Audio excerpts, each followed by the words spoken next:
Ever heard a man say something that sounded tough, but secretly reeked of fear? What if those confident words are actually the softest whisper of a soul that's given up? In this video, we're unpacking 6 phrases that reveal a man has checked out and showing the Stoic reframe that rebuilds his integrity. Some men don't need enemies, they destroy themselves. One careless phrase at a time, not with fists, but with words that seem strong. Even wise, yet beneath them lies nothing but fear dressed up in laziness. You've heard these lines before. They're a telltale sign that a man has stopped growing, stopped thinking, and started coasting through life. The Stoics warned us, speech is the mirror of the mind. When your language is built on excuses and ego, your life quietly follows the same path. In this video, we're not here to play nice. We're exposing 6 sentences. Stupid men say phrases that chip away at your discipline, dignity, and respect, all without you even noticing. And more importantly, we'll reveal the Stoic way to speak instead. Because your words aren't just noise, they're signals. They either sharpen your soul, or sell it piece by piece. If you've ever heard yourself and immediately regretted how weak you sounded, this one will sting in the best way. Like this video, subscribe, and drop a comment. I'd rather be silent than sound like a fool. Now, let's break the silence before your own words do more damage than your enemies ever could. 1.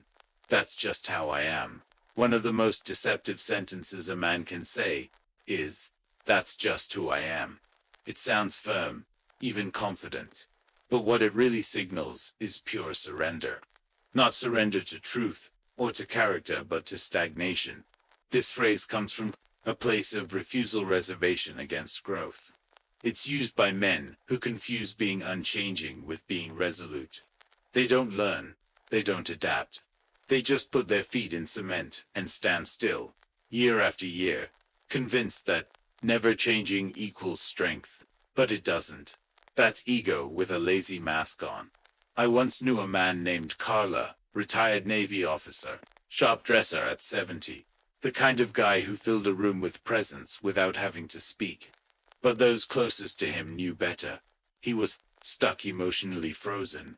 When his wife asked for more connection, more vulnerability, Carl muttered, I'm not built like that. When his son tried to process old pain, Carl shut him down with, that's not how I do things. Over time, the damage isn't dramatic, it's silent. Relationships begin decaying under dust, not drama, because nothing changed, nothing moved, and eventually, nothing remained. When his wife finally left, she didn't slam the door, she simply stopped, waiting for the man who refused to evolve. Why is this phrase so destructive? Because it sounds like conviction, but it's really a prison sentence signed in cowardice. Stoic philosophy rejects this self-abandonment. Seneca wrote, as long as you live, keep learning how to live. Those words hit harder the older you become, because life doesn't stop shaping you. Only you do. To many men, especially later in life, mistake experience for wisdom just because they've lived longer, but one can exist without the other. A man who keeps repeating, that's just how I am, eventually becomes a statue of himself, solid, immobile, empty. In the next section, we'll explore another damaging phrase men use to hide their fears. I did what I could. That one sounds noble, like effort. But under the surface, it's a way of avoiding real accountability. Let's keep going. Previously, we explored how saying, that's just who I am, shuts the door on growth, and traps a man in a cage of his own making. But there's another phrase equally common, even more insidious, that sounds tough, yet hides a deeper struggle behind silence. 2. Real men don't talk about feelings. The Stoics taught us differently. A strong man refines his identity, not hides behind it. He listens, not because he's weak, but because he's wise enough to recognize each day as an opportunity to sharpen his life. Discipline isn't about staying unchanged. It's about choosing progress over pride. But for the man who swears by real men don't talk about feelings, he's not progressing. He's quietly decaying. This mindset seeps into his life. Much like rot creeps into wood, his voice shrinks, his thoughts narrow, his days are spent in routines rather than growth. Over time, he's left with little more than that brittle phrase and a circle of people who've given up on him, waiting for someone who will never open up. This line is often passed down like an heirloom, something to wear with pride. But underneath, it's built on fear. Fear of vulnerability. Fear of exposure. Fear of being seen as anything less than in control. The hidden cost of emotional suppression. Research from the American Psychological Association shows that men who suppress their emotions face significantly higher risks. Depression, cardiovascular disease, even premature death. They may appear stoic, but inside, pain, confusion, and resentment accumulate like a silent storm until it bursts out in anger, addiction, or emotional shutdown. By insisting, real men don't talk about feelings. A man isn't proving strength. He's building a wall between himself and his soul, burying not just emotions, but pieces of who he truly is. Misunderstanding Stoicism. Many confuse Stoicism with emotional denial. They hear, control your emotions, and think, it means stamp them out. That's not Stoicism. That's avoidance. Instead, Stoics sought emotional clarity. Take Marcus Aurelius, one of the most powerful leaders in history, yet he didn't hide from his inner life. He wrote candidly, privately, about his fears, grief, and flaws. Why? Because when you shine light on what's hidden, it loses its power over you. A truly mature man doesn't fear feeling. He fears being owned by feelings he never names. What emotional maturity really looks like it isn't about displaying emotional fragility or turning public displays into spectacle. It's about quietly observing what stirs within: anger, sadness, regret, ruthlessly naming those emotions without shame, responding from stillness, not impulsivity. Because when a man refuses to speak about his inner life, he becomes more like a prisoner of it than its master. He believes staying silent protects him, but in reality, it traps him. The strength of real talks, speaking about what's inside, not in weakness, but in strength, requires courage few possess. It's not easy to say, here's what I'm feeling. But that's where real strength lives, in the man who can look at his own heart and describe it with calm command. A man who never speaks about his inner life is often the one most controlled by it, even when he thinks he's not. Imagining the difference: picture two men. One carries unseen burdens, so heavy he operates on fumes. His silence is his disguise and it's suffocating him. The other acknowledges what he feels, takes responsibility for it, and uses those feelings as tools for self-awareness and growth. Both may stand in the same room, but one is free, and the other is bound. Why this matters: the wall built by emotional silence doesn't just block pen, it blocks connection, growth, and wisdom.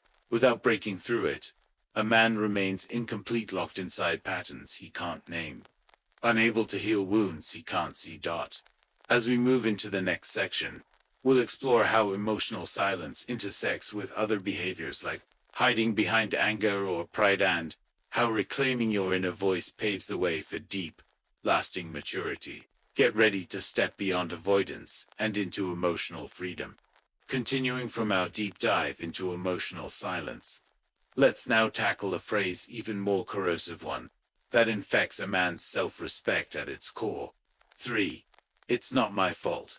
No sentence reveals weakness more starkly than these 5 words. On the surface, it sounds like weak defense, but underneath, it's a confession of defeat.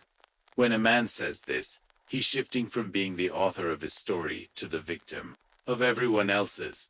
This mindset doesn't just harm relationships, it erodes self-respect. It traps a man in a cycle of excuses, waiting for life to change instead of choosing to act. The Stoics saw this clearly. Epictetus warned, "It is not events that disturb us, but our opinions about them. It's not what happens that destroys you, it's how you choose to see it." And the most damaging interpretation of all is, "It's not my fault." Why blame is a trap when a man points the finger at the economy, at childhood, at a partner he's conceding his only real power, his own response. He surrenders that power, giving it to external forces. He also silences his own inner voice, the voice of clarity, responsibility, and growth. Marcus Aurelius reminded us, you have power over your mind, not outside events. Realize this, and you will find strength. Yet the man stuck in blame remains chained by regrets, what-ifs, and memories refusing to take control of his present moment. Responsibility versus excuse-blame is easy. It's the reflex of those unwilling to reflect. But accountability, that's hard. It demands structure, honesty, and courage. It's not about waiting for an apology or hoping life gets fairer. It's about asking, what can I control right now? Where can I act regardless of the circumstances? Which part of this is mine to own? That shift from, it's not my fault, to it's now my responsibility, does more than change your language. It changes your life. A word for those carrying old scars. Many men, especially those who've experienced trauma, financial, emotional, or spiritual, carry that burden forward. They name excuses that feel like wisdom, but it's really stagnation wearing a nostalgia cloak. It isn't learning. It's cowardice with a long memory. The Stoics didn't deny hardship, they refused to worship it. Seneca put it this way, a gem cannot be polished without friction, nor a man perfected without trials. Life will rub you, rogue, but you won't become stronger by blaming the friction. You become stronger by enduring it with grace and adapting, replacing blame with ownership. So, next time you feel those words rising, it's not my fault, pause, hold them in your mind like fire, then breathe. Then say, it is now my responsibility. That moment, that instant of ownership, is more powerful than any past excuse. It shifts you from bitterness to growth, from complaint to creation. Transforming mindset and action. Owning responsibility doesn't mean denying pain. It means redirecting pain's energy into your own improvement. Feel the hurt. Acknowledge it, then ask, what did this show me about my choices? Let the memory fuel your discipline, not your despair. Choose one small action today to change the direction, because ownership requires movement. What comes next now? We're ready to go deeper, facing an even more subtle but devastating phrase, I deserve this, which disguises entitlement as confidence. That's what we'll tackle in the next section. How entitlement quietly chips away at ambition and leadership from the inside out. Let's keep going.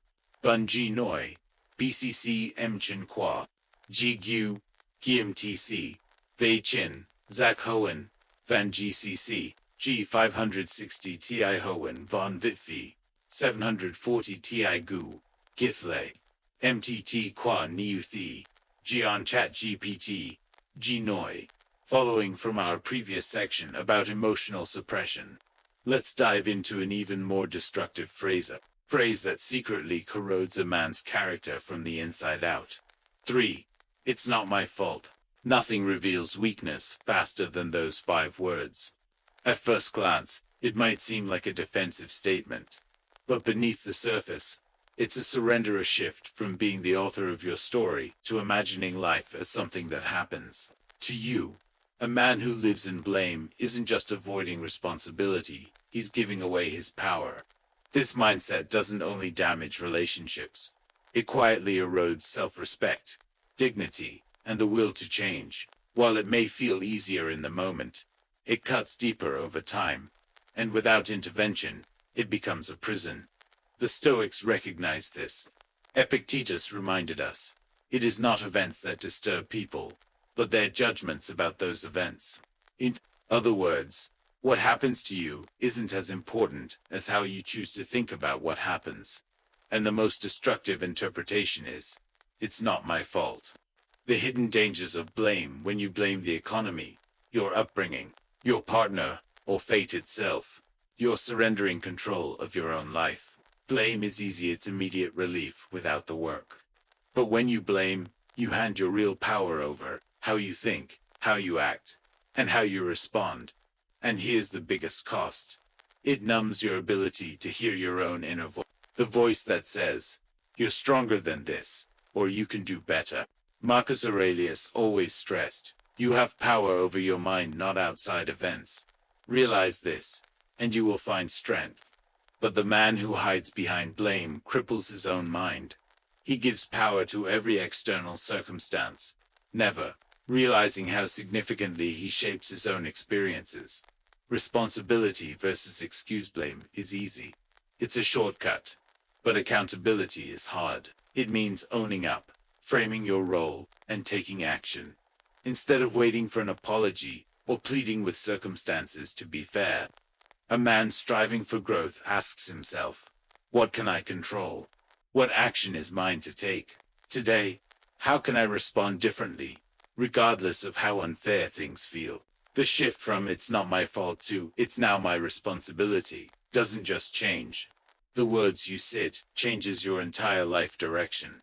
Carrying old wounds, many men, especially those who face trauma, financial ruin, heartbreak, or spiritual loss, carry these scars forward. And they often mistake the repetition of old pain for wisdom. But in truth, that's stagnation disguised as depth. The Stoics didn't romanticize suffering. They believed in facing it honestly and letting it refine, not define. Seneca put it simply, a gem cannot be polished without friction, nor a man perfected without trials. Life will rub you raw, but blaming the friction won't make you stronger. Enduring it with grace and adapting does. That doesn't mean ignoring hardship.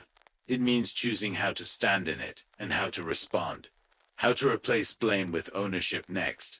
Time you feel the phrase rising, "It's not my fault," pause. Let it wash over you. Then replace it with, "I choose to take responsibility." That single moment of ownership becomes far more powerful than any excuse. It shifts you from victim to leader, from bitterness to purpose. Now let that fuel take shape. Acknowledge the hurt, but don't stop there. Ask yourself, what lesson does this teach me? Plan one solid step forward, no matter how small. Ownership always begins with one deliberate choice. Why this shift matters: owning. Responsibility doesn't negate the injustice you've faced, but it reminds you that how you respond is still yours to command. It strengthens resilience. It rebuilds trust in yourself. It opens up opportunities because action always leads to movement. Think of it like steering a ship. You can't control the wind, but you can set your course and catch the best wind possible. The next phase, entitlement. In disguise. Now that we've cleared the path from blame to ownership, we're ready to tackle how entitlement shows up in confidence. Some men say they deserve success without putting in the work. That mindset is more dangerous than laziness, and it hides behind confidence, like a wolf in sheep's clothing. In the next section, we'll explore that phrase, "I deserve this," and why it's arguably even more toxic than blame. So keep watching. This journey toward authentic strength and leadership isn't finished yet. Continuing from our discussion on blame and ownership, let's explore yet another phrase that sounds confident, but is actually a mask for entitlement. This time, it's three simple words that speak volumes about a man's mindset. 4. I deserve better. At first glance, "I deserve better" seems strong, assertive, even admirable. Who doesn't want more from life? Yet when this phrase is uttered without effort, without action to back it up, it becomes nothing more than resentment cloaked in ambition. Men who repeatedly claim they deserve more are usually the ones doing less. They wait for recognition, for reward, for relief, expecting it to appear out of nowhere. They long for a life cleaner, richer, freer, without planting a seed or rolling up their sleeves. That's not confidence. That's entitlement. The Stoic counter-Stoicism dismantles this sense of entitlement, showing that life owes us nothing, and dignity is not received. Built, Marcus Aurelius reminded himself and his followers daily, "Do not waste time wondering what a good man should be one." This statement cuts right through entitlement. It ignores the question of what you're owed, and redirects focus to what you're becoming right now. The true meaning behind the words, the man who keeps saying, I deserve better, is usually doing less than he believes he's worth and expecting more than he's earned. His hunger for gains isn't backed by the work it takes to deserve them. He trades humility for craving and craftsmanship for complaints. He wears entitlement like a badge, but makes no effort to polish it with discipline. In contrast, the Stoic works in silence, guided by action, not applause. He shows up, he carries the work. He is relentless in the small decisions that compound into dignity. Epictetus said it simply: first say to yourself what you would be, and then do what you have to do. This isn't entitlement. This is embodiment, becoming the person you respect, no matter what you're given. Dissatisfaction versus entitlement. There's a dangerous mix-up between dissatisfaction and entitlement. Dissatisfaction, when paired with discipline, becomes fuel for growth. But dissatisfaction without discipline quickly turns into bitterness. The Stoic never says, I want what's mine. He says instead, I will be what I respect no matter what I receive. That difference shows who's driven by ends versus who's driven by process. When the phrase shows up, you'll often hear I deserve better from men in a lull. When marriages feel stale, careers reach a plateau, or accolades fade, it's common and understandable. But entitlement brings a slippery slope. Announcing how much you deserve signals that your value is conditional on external circumstances. Seneca says this is a betrayal of time and effort. It is not that we have a short time to live, but that we waste a lot of it. One of the greatest wastes is demanding rewards for work never done. Redefining the response here is how to flip entitlement into humility. Replace I deserve better with, am I still sharpening? That frames your focus on personal growth, not perceived lack.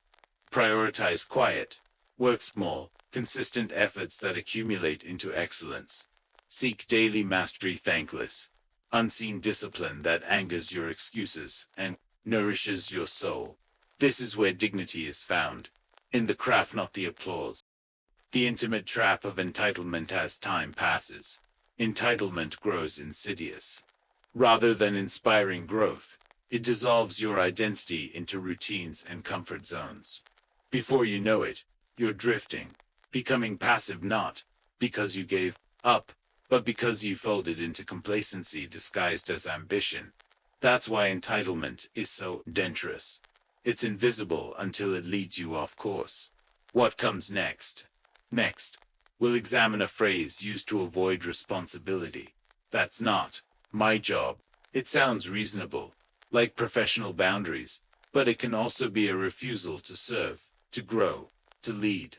We'll explore how this simple phrase can hide a refusal to invest in yourself or others. Stay focused. This journey toward real strength isn't over yet. Continuing from our last point, on silent retreat, disguised as duty, let's take a deeper look at a mindset so common it feels harmless. But in reality, it numbs the spirit and kills ambition from the inside out. 5. It's not my job. Take the story of a man who showed up every day at work 5 a.m., sharp, never missing a shift. On paper, he was the picture of dependability. But at home, he lived by a different creed. Not my job. Washed the dishes. Not his job. Help his teen son with school decisions. Not his job. Listen to his wife's emotional struggles. Definitely not his job. He provided, he worked, he paid bills, and called that enough, declaring himself dependable. Then, after 28 years, she left. He sat in that same old kitchen chair, baffled, saying, I did everything I was supposed to do. Yes, he did exactly what he was assigned, but he never asked what was needed. That's not leadership, it's retrenchment. The Stoics didn't define character by job roles. They measured it by purpose. Marcus Aurelius asked himself, what is your vocation? To be a good man, not someone who hides behind job descriptions, but one who sees a gap and steps into it. A Stoic shows up even when it's uncomfortable, even when no one's watching, even when it won't earn applause. Because a man who strictly does what's his job is secretly hoping someone else steps up when things get real. He isn't safeguarding himself, he's surrendering his influence. With each utterance of, "It's not my job," he's really saying, "I don't want to be inconvenienced by responsibility." And soon enough, he's the man nobody can rely on. The gap everyone works around, not the foundation people lean on. 6. It is what it is. Now let's explore a phrase, even more deadly one, that sounds zen but is in fact a living death for purpose. It is what it is. Behavioral science recognizes this phrase as a classic marker of learned helplessness. When people stop believing they can impact their own reality, they surrender to resignation. That phrase becomes their mantra. At first glance, it is what it is may feel like Stoic acceptance, but in most cases, it's nothing more than emotional shutdown and escape from responsibility. Many men, worn down by loss or disappointment, use it like a shield. Can't change it, so why bother trying? But this is not the Stoic way. Marcus Aurelius reminded us, "You have power over your mind, not outside events. Realize this, and you will find strength." This wasn't a permission to was a call to action. It's a reminder that while you can't control everything, you can control your response and your choice not to surrender the moment. Seneca added a warning. It is not that we are given a short life, but we make it short by wasting it. When the phrase, "it is what it is," becomes your default, you're wasting more than time, you're wasting your conviction. You're numbing purpose and rebranding apathy as maturity. The silence that follows this surrender isn't peace, it's a slow death. The quiet contagion of apathy is what's most dangerous. This mindset spreads quietly, a passing shrug, a half-hearted statement. That invisible erosion rots motivation, drains innovation, and depletes relationships until the man who once had dreams becomes a ghost in his own life. Why taking ownership matters? Imagine two men. One lives by "it's not my job," and "it is what it is." He shows up physically, but the flame inside him flickers out. The other sees gaps and steps in. He faces adversity, not with surrender, but with solution. He says, "I am responsible," and lets that fuel each day. That difference defines outcomes. One drifts, the other builds. What's next so far? We've dissected the toxic phrases of entitlement and apathy. Next, we'll examine one more phrase, a seemingly innocent statement that actually exposes a man who's given up on striving, settled on comfort, and resigned himself to complacency. Let's press on to uncover it and reveal how to rise above it. Continuing from our deep dive into why phrases like "it is what it is" reveal resignation instead of resilience, let's now explore the final phrase that quietly erases a man's presence and purpose. 6. I don't care, or more accurately, passive acceptance. A man who stops fighting for his relationships, for his ambition, for his health doesn't suddenly collapse. He doesn't erupt in drama. Instead, he becomes a spectator in his own life, passive, detached, and increasingly invisible. There's a difference between composure and capitulation.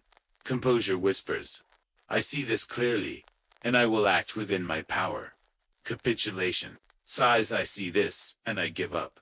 One sharpens your will, the other severs your voice. A Stoic doesn't mutter, "It is what it is.